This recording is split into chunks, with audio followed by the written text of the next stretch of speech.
What have you seen from him, and your thoughts on Shaq? He's had a pretty good camp, and obviously he does have some big play ability. He's one of the guys that can kind of score from anywhere, make a big play from anywhere on the field.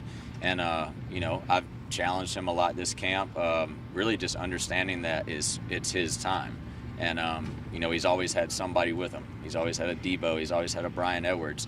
Unbelievable players where he could make a big play, but maybe he wasn't the guy they were counting on to make every big play. And hey, you are the Debo. You are the Brian. Now you got to prove it to your teammates. You got to prove it to us every single day.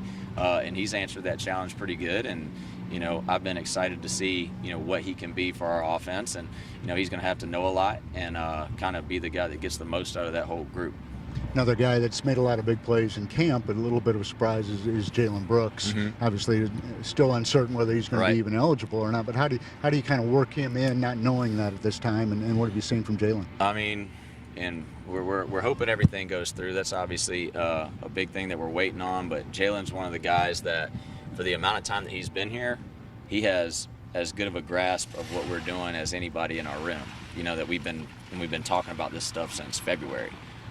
So really, really sharp kid, brings some length to the room, has good speed, and he's somebody that just because of how he practices and, kind of his knowledge of every single thing that we're trying to do is a huge asset for him getting on the field and being a playmaker. And, the first day he came out there with some fresh legs and made some big plays, and he had a good scrimmage this past weekend. So I'm really excited to see what he can do, just adding another guy that teams are going to have to account for and that we can kind of game plan around. Another guy who had a big scrimmage on Saturday was DeCarrion Joyner. Mm-hmm. He just continues, I guess, to progress as he learns the role. He hasn't played wide receiver a whole lot. What are you working specifically with him on?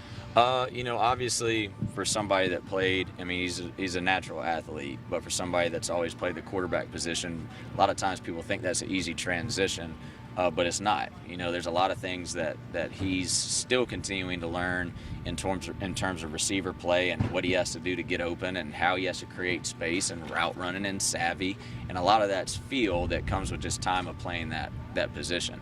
And he's done a good job. He's a tough kid. He's tough with the ball in his hands. And he did have a good scrimmage, and that was one thing that I talked about with him last week was, hey, this is kind of your opportunity right here. We want to see what you can do when the ball's in your hands, and can you get open? Can you make plays with your hands away from your body in contested catch situations? And he did a pretty good job with that. So he's a guy that I think the more confidence he gets playing the position and making plays in those situations, that he's going to be a guy that keeps coming along, where he's going to be a guy that we can really count on. And I think that we've had two young receivers that have done a really, really good job so far in Rico Powers and Jakari Caldwell that kind of just keep coming along. Kari, first couple days of camp, I was on him pretty hard, and he just kind of looked like he had a look in his eye like he didn't know what we were doing.